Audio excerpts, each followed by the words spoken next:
My foster dad started calling my pregnant foster mom the tenant and throwing away her mail while she watched. When I asked why we never ate dinner together anymore, he looked at her belly and said, "Just easier this way." I stayed silent. That was 9 months ago. This morning, he was crying in court while the judge terminated his parental rights. My foster dad stopped loving his wife the moment she became pregnant, and at first I thought he was just scared, but then I realized something darker. 1 month ago, they were kissing until I'd tell them to get a room. 8 weeks later, her bump was starting to show, and he'd fake phone calls when she tried to cuddle on the couch. The recliner became his permanent spot, and I'd catch him staring at her belly with this expression of pure disgust. At the grocery store, he walked 5 feet ahead like he was ashamed of how she looked, leaving her to carry all the bags. Her shirt rode up once, showing stretch marks, and he audibly yewed. He started insisting she only wear baggy clothes around the house, claiming he couldn't see her looking like that. I'd catch him staring at her old photos, even outwardly asking her where this beautiful woman went. Every night, she'd still reach for him, but he slept on the edge, back turned, too grossed out to touch her. In the morning, she struggled with her shoes, but he stood there watching with that same disgusted look, as if her getting physically weaker was something to hate her for. I asked why we never ate dinner together anymore, but he looked directly at her belly. Just easier this way. He soon started introducing her as the kid's mom, instead of my wife, to anyone he met. His co-workers didn't even know she was pregnant until she visited for lunch. Then came my cousin's birthday party, which he turned into an opportunity to shame her. My aunt rushed over. "You must be so excited about the baby," but he stared at her belly with such hatred that my aunt stepped back. Someone asked about the due date, and he walked away mid-conversation, leaving her to answer alone. He wouldn't say, "We're pregnant." It was always, "She's pregnant." Someone said the baby might have his eyes and his jaw tightened like he was about to punch them. When Uncle Pete congratulated him on becoming a dad, he went silent and just stared at his wife like she was the ugliest woman in the world. I told someone I was excited to be a big brother. Big brother to her baby, he interrupted me. When it came dinner time and she wanted a second plate, he made a comment about her getting big enough. When her mom defended her and made her feel good about her body, he stood up and made a scene of leaving early. That's when he started taking over my bedtime. "Mom needs her rest," he said, taking over my bedtime once a week. Before I knew it, he was tucking me in every night. "Mom's tired from the baby" became his constant excuse, even when she was sitting alone wanting company. I'd try asking her questions, but he'd intercept, "Don't bother, Mom." When she couldn't play outside anymore because walking was harder, he'd shake his head. "Mom's different now, isn't she?" He pulled out old photos constantly, pointing at them. "Remember when Mom used to be fun? She forgot my practice once for a doctor's appointment, and he pounced on it. She only thinks about the baby now." Watching her struggle upstairs, gripping the rail, he'd turn to me. "See how slow she is? That's why we don't wait." The comments got darker. "You and me, we were fine before all this." Then, real parents always love their real kids more. At her baby shower, while she opened gifts, he pulled me aside. "After the baby comes, you'll be forgotten. That's what happens with real kids." Mom called me over to help, and he physically held me back. "She doesn't need you anymore. She has her baby." Soon, he stopped using her name entirely, calling her she or it when she was right there. The tenant to our neighbors. Removed her from Netflix, their bank account, phone plan, everything. He started throwing her mail in trash unopened, bills, appointments, cards from her sister. When she dropped her fork at dinner, he kicked it further away. I watched him throw her prenatal vitamins in the garbage while she watched. He hid her car keys when she had a doctor's appointment. I remember she started choking on water once, and he didn't even look up from the TV. I had to give her the Heimlich I'd learned in school. I remember she collapsed at Target, and he pretended not to notice. I had to call security, and we took her to the hospital. He didn't even show up. I remember she started experiencing abdominal pains, and he just turned the TV volume up to drown out her breathing. Then came my 7th birthday. Mom had decorated overnight and made pancakes despite barely sleeping. That's when Dad walked in. "You need to leave." Mom shook her head like she was pleading, but he continued. "Either you leave for the day, or I take him somewhere else. I can't stand being in the same house as you." She started crying. I ran to Mom, grabbed her legs. "I want to go with Mom," but he pulled me back hard. "No, you're staying." I was crying, trying to hold her. She wiped her tears and still knelt down despite her huge belly. She took my hands and hugged me. "Stay and have your party, sweetie. You've been too excited for it not to." He then dragged me back as I tried following her to the door. "Mom!" I screamed while he held me. He shut the door on her, and I pressed against the window watching her waddle to her car alone. That night, I couldn't sleep. I felt guilty about Mom missing my party, so I got her favorite cookies from the pantry, hoping to cheer her up. When I heard the shower running, I snuck in. I opened her nightstand drawer to leave the cookies as a surprise, but inside were papers, paternity test results, dated 5 months ago. I remembered that timing, exactly when Dad started becoming extremely hostile towards Mom. I scrolled through those results, and that's when I saw it. Probability of paternity, 0%. I didn't know what that meant, but I could tell it was something important. My hands were shaking so bad, I could barely hold the papers straight. The water shut off in the bathroom, and I quickly grabbed Elena's phone from her nightstand and snapped 3 photos of the test results before shoving everything back in the drawer. I ran back to my room and jumped under the covers just as Elena walked past my door. floor. Through the crack under my door, I watched her shadow stop at her dresser, and then I heard this weird gasp. She must have opened that drawer because next thing I heard was her crying real quiet and saying something I couldn't make out. The next morning, Marcus was making his coffee while Elena threw up in the bathroom for like 10 minutes straight. He just turned the TV louder and kept watching sports highlights. I filled a glass with cold water and grabbed a washcloth from the hall closet and brought them to Elena, who was sitting on the bathroom floor looking super pale. She pulled me into this tight hug, and I felt tears dropping on my head. At breakfast, Marcus dropped this bomb on us about me switching schools. Elena's fork hit her plate hard, and she started to say something, but Marcus cut her off, saying it was already done,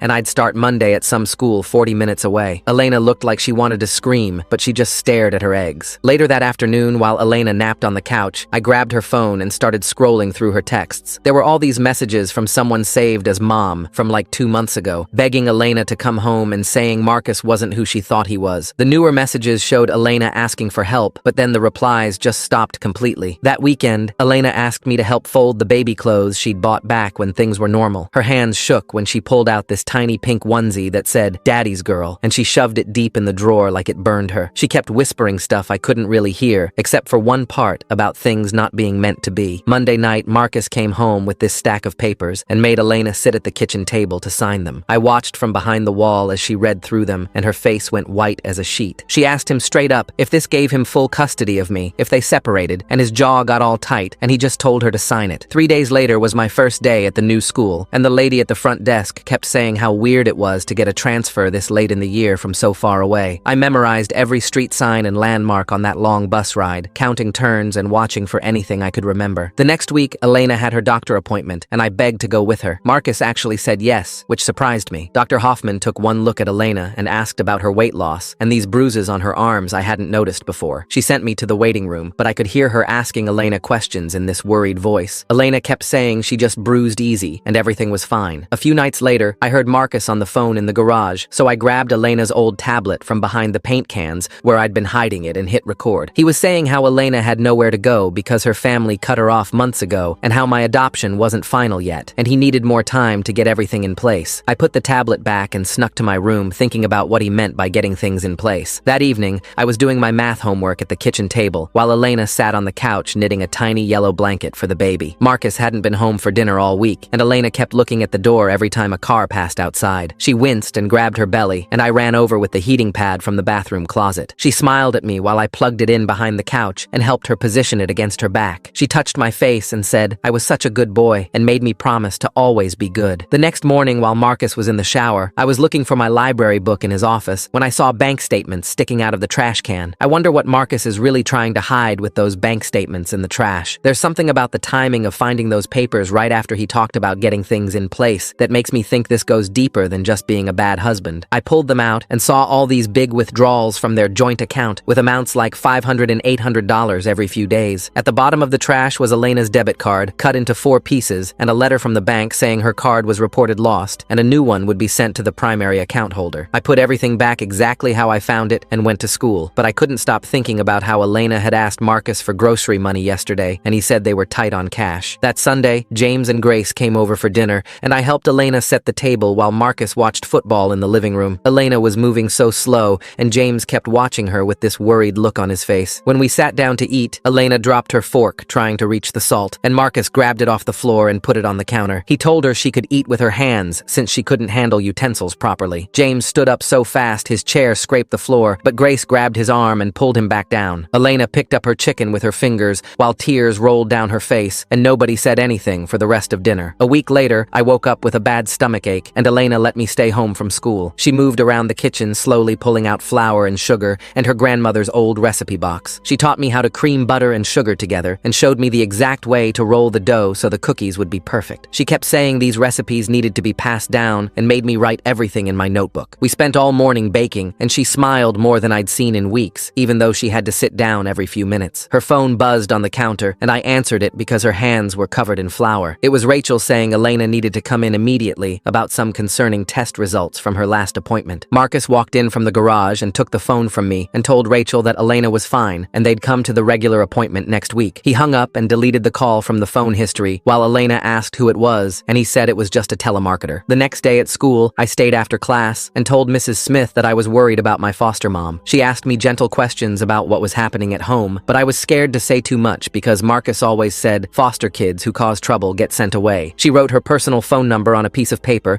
and put it in my backpack and told me to call her anytime, day or night, if I needed help. That weekend, I watched Marcus drill new locks into all the bedroom doors, but these ones locked from the outside instead of inside. He said it was for safety, but I saw him test the lock on their bedroom door while Elena was napping, and the key went straight onto his keychain. 2 weeks later, Elena was making lunch when she grabbed her stomach and cried out that something was wrong. I called 911 on the kitchen phone while Marcus stood there saying she was being dramatic and trying to get attention. The paramedics arrived and checked her and said she was having contractions at only 34 weeks and needed to go to the hospital immediately. Marcus refused to ride in the ambulance and told me we'd visit tomorrow if she was actually admitted and not just making a fuss over nothing. At the hospital the next day, I sat in the waiting room while Marcus talked to the doctor, and I could hear the nurses at their station talking about Elena's condition. One nurse was reading from a chart saying the words dehydration and malnutrition and extreme stress, and another nurse said Rachel had ordered a social services consultation. I memorized every word to tell someone, but who would believe a 7-year-old kid over a grown-up? Grace showed up at the hospital while Marcus was at work, even though he'd told everyone not to visit because Elena needed rest. She brought me with her, and we went into Elena's room where she was hooked up to machines that beeped every few seconds. Grace sat on the bed and held Elena's hand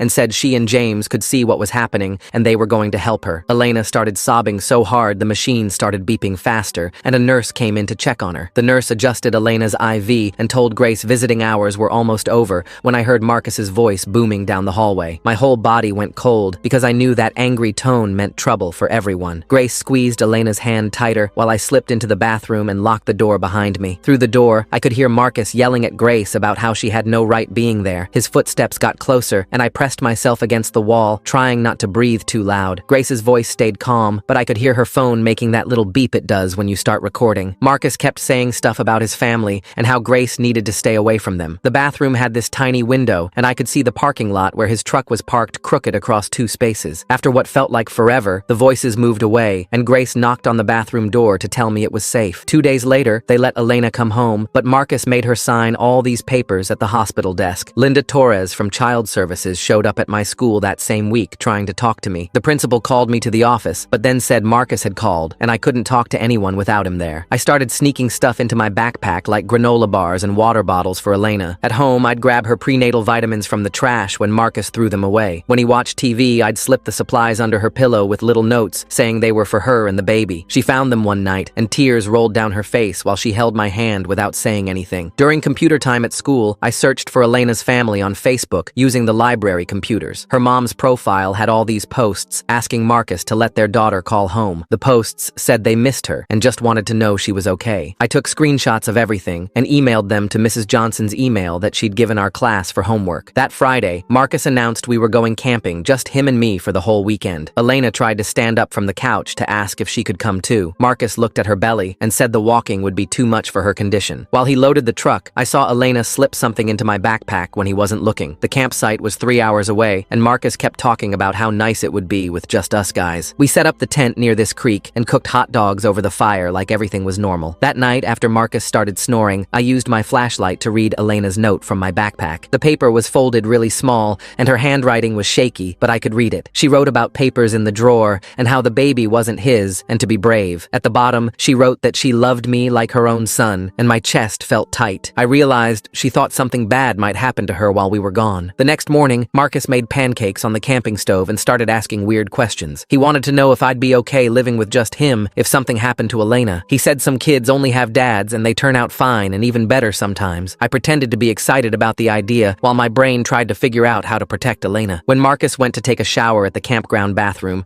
I grabbed his phone from the tent. I texted Mrs. Williams from his phone saying Elena needed help and to check on her. Marcus came back before I could delete the message, but he didn't check his phone right away. We packed up Sunday morning and drove home with him singing along to the radio like nothing was wrong. When we pulled into the driveway, I saw the front door was open, which made my stomach drop. Marcus stepped over his own doorstep, and I ran inside to find Elena on the bathroom floor. She was holding her belly, and there was water all over the tiles around her. Marcus literally stepped over her to get his keys from the kitchen counter while she moaned in pain. I grabbed the house phone and called 911, screaming our address over and over until they said help was coming. Marcus tried to grab the phone from me, but I ran outside to the front yard still yelling the address. The ambulance came in 8 minutes, but it felt like hours watching Elena on that bathroom floor. At the hospital, they rushed Elena to the delivery room and she begged them to let me stay with her. Marcus wouldn't go in because he said it wasn't his problem, but the nurses let me hold her hand. The doctor kept saying she was doing great, even though the baby was 5 weeks early. Elena squeezed my hand so hard it hurt, but I didn't let go even when she screamed. After 2 hours of pushing, the baby finally came out, and the doctor held her up for us to see. The baby had dark skin and curly black hair,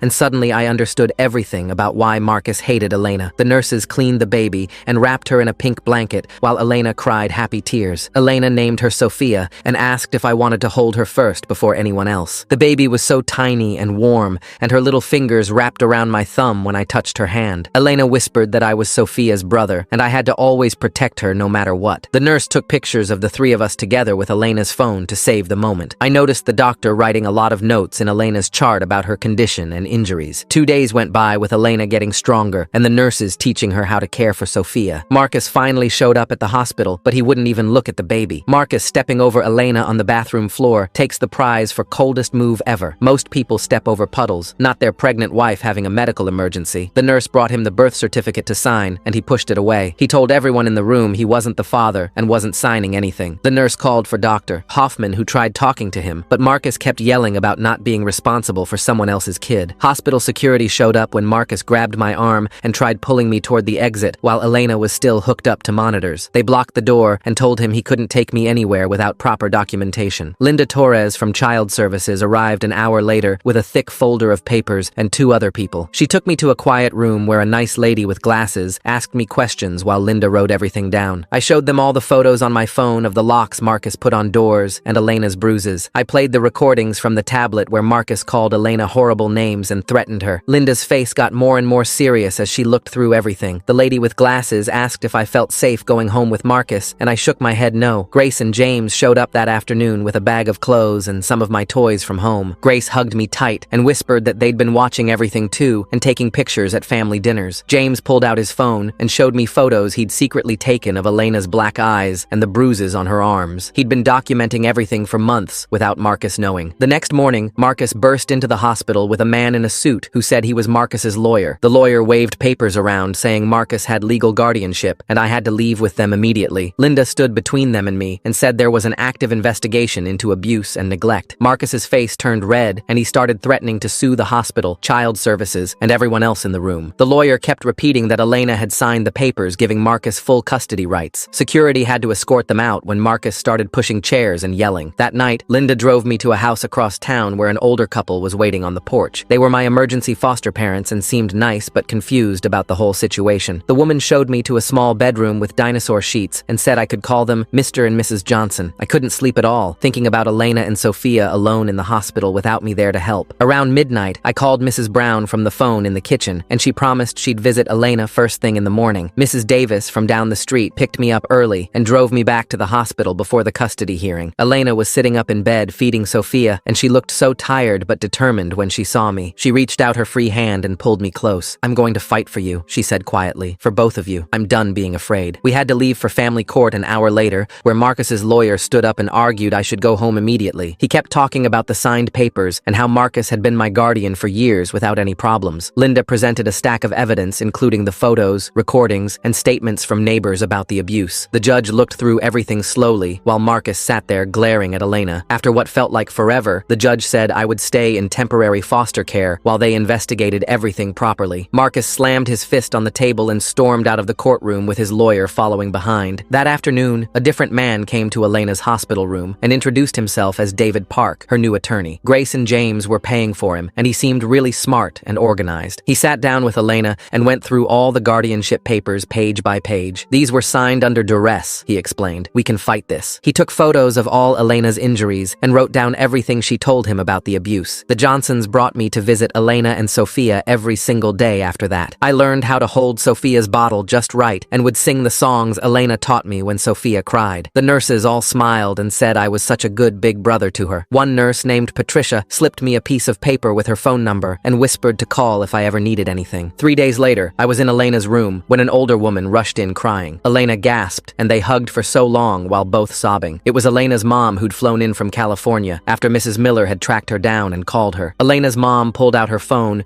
and showed Linda dozens of text messages from Marcus threatening her if she ever never contacted Elena. She had voicemails too, where Marcus said he'd hurt Elena if her mom tried visiting or calling. Elena hadn't known her mom had been trying to reach her for months because Marcus had been deleting all her messages and blocking her calls. A week later, Rachel sat in a conference room at the lawyer's office with stacks of medical records spread across the table. She pointed to Elena's weight chart, showing she'd lost 15 pounds during her pregnancy instead of gaining weight. The blood pressure readings got worse with each visit, and Elena had started showing signs of severe anxiety that Rachel had never seen before. Rachel pulled out photos she'd taken of bruises on Elena's arms during appointments and showed how Elena would flinch whenever anyone moved too fast near her. The lawyer recorded everything, while Rachel explained how Elena would cry through entire appointments and beg her not to call Marcus about anything. That same afternoon, Linda took me to meet with a child psychologist at a building downtown with toys everywhere. The therapist had me play with action figures while asking questions about home, and I showed her how Dad would push Mom away when she tried to hug him. I built a house with blocks, then knocked down the Mom figure's room, saying that's what Dad did with Mom's stuff. The therapist wrote notes as I acted out dinner time with the Dad figure sitting far away from everyone else and the Mom figure crying in the corner. I told her about the time Mom fell down the stairs and Dad stepped over her to get to the kitchen. Meanwhile, Marcus had driven to our house with a moving truck while Elena was still recovering in the hospital. The neighbors saw him throwing Elena's clothes into garbage bags and called the police, but Marcus showed them the deed with only his name on it. James and Grace got there just as Marcus was dragging Elena's grandmother's rocking chair to the curb, along with all the baby furniture they'd bought together. Grace grabbed photo albums and Tyler's school projects from the trash, while James loaded what he could save into his truck. Marcus had already changed all the locks and removed Elena's name from the mailbox by the time they left, with 2 trucks full of her belongings. 3 days later, Elena's mom wheeled her out of the hospital with baby Sophia wrapped in a hospital blanket, since Marcus had thrown away all the baby clothes. They took a taxi to the hotel where Elena's mom had been staying, and Elena collapsed on the bed still wearing the same clothes from the hospital. The hotel manager brought up a portable crib someone had left behind, while Elena's mom went to buy formula since Marcus had canceled the credit cards. Elena tried calling about her car, but discovered Marcus had already reported it stolen and had it towed from the hospital parking lot. Her mom showed her the divorce papers that had been served at the hospital, claiming Elena was an unfit mother who had cheated and abandoned her foster child. The papers demanded full custody of me and stated Elena owed Marcus money for emotional damage and fraudulent marriage. Elena could barely hold Sophia while reading about how Marcus described her as mentally unstable and dangerous to children. 2 weeks passed before I figured out which hotel Elena was staying at by listening to Linda's phone calls. I waited until the foster family was asleep, then climbed out the bedroom window and walked 6 blocks to the bus stop. The bus driver almost didn't let me on until I showed him the emergency $20 bill Linda had given me for situations like this. I knocked on Elena's hotel room door, and she answered holding Sophia with dark circles under her eyes. We spent the whole afternoon on the hotel bed with Elena's mom making sandwiches while I held Sophia and taught her to grab my finger. Elena kept apologizing for everything, but I told her about the paternity test I'd found and how I knew Dad had been planning this. Her mom took pictures of us together, and Elena said this felt like what family was supposed to be. Nobody mentioned that I'd have to go back to foster care in a few hours, or that Marcus was trying to take me away forever. David's law office had papers stacked to the ceiling when Elena and her mom arrived for their appointment the next morning. David had already filed counter motions for divorce with Elena as the victim of domestic abuse and financial control. He submitted custody petitions for both me and Sophia,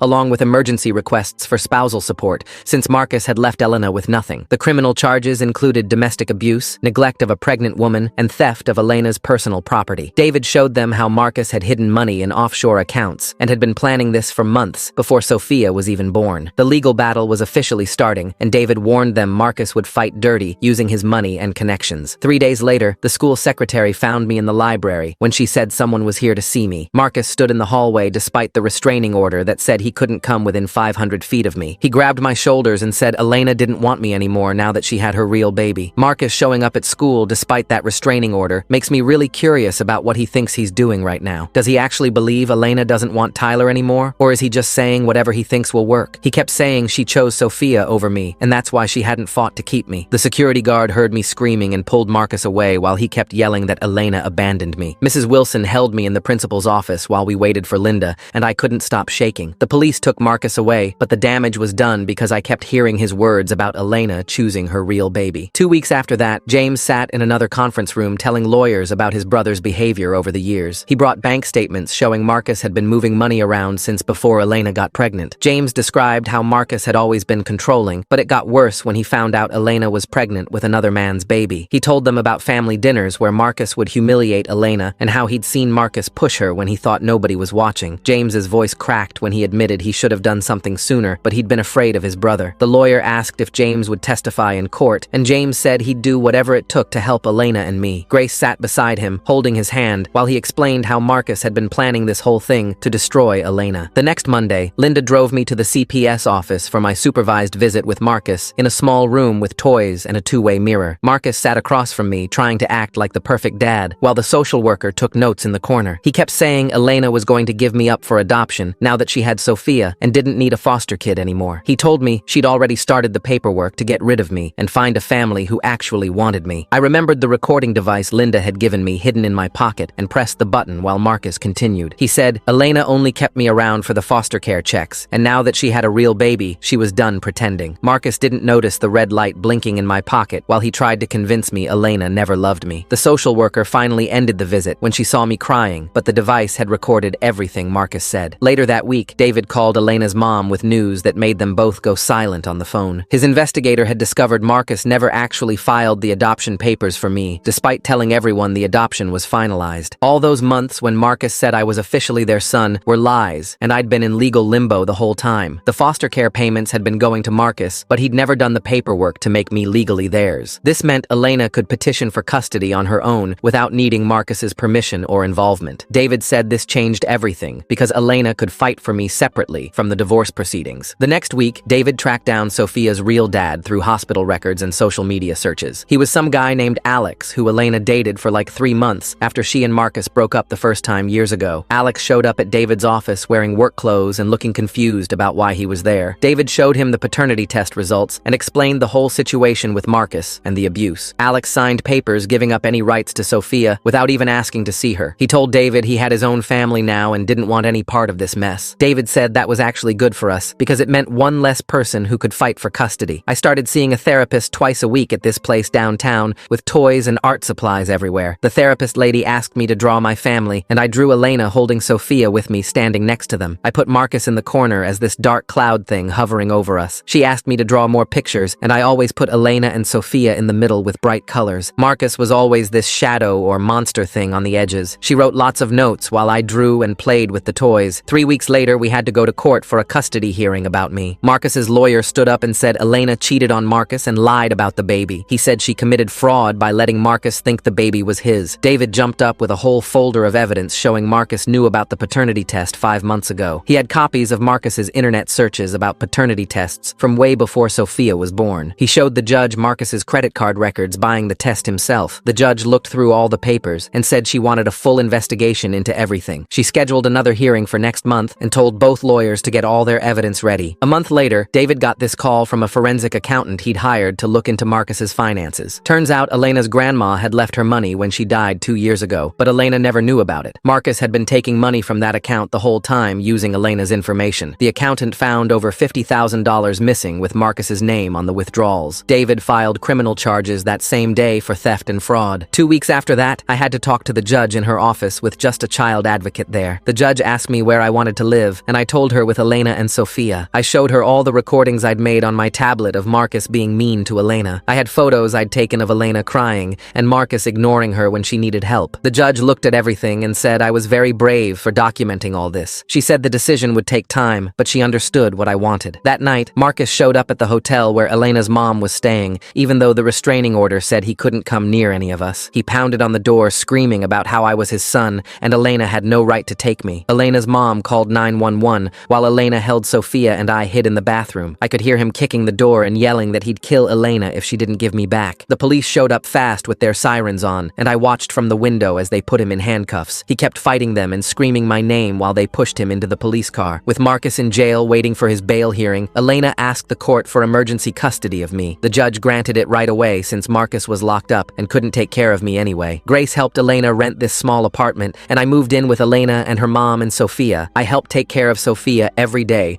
while Elena was still recovering from everything. I read her stories at night and helped make her bottles the way Elena showed me. I'd sing the songs Elena taught me when Sophia was crying. Elena's mom cooked food from their country that smelled amazing and made the apartment feel like home. 2 weeks later, Marcus's parents paid his bail and got him out of jail. They believed everything he told them about Elena being a cheater who stole their grandson. They filed papers asking for grandparent grandparent rights to see me, even though they'd barely visited before. David said this made everything more complicated, and the legal battle could go on for months now. Then 3 days later, this woman showed up at David's office saying she was my real mom and wanted me back. David did some digging and found out Marcus had contacted her and offered her money to file for custody. She'd abandoned me when I was 2 and hadn't tried to see me in 5 years, but legally, she was still my birth mother, and that gave her rights that Elena didn't have yet. That night, I woke up screaming because I dreamed this lady I'd never seen before was dragging me away from Elena while Sophia cried and cried. Elena rushed into my room and sat on the floor next to my bed, holding my hand until morning. She kept saying we'd figure it out, but her eyes were puffy, and I knew she'd been crying too. The next night, the same dream came back, except this time Marcus was there laughing while the woman pulled me into a car. Elena brought her pillow and blanket and slept on my floor for the rest of the week. Every time I woke up scared, she'd grab my hand and whisper that she'd fight for me no matter what. Linda called David the next morning saying she'd done some digging on my birth mother. She'd found arrest records in 3 different states for drug possession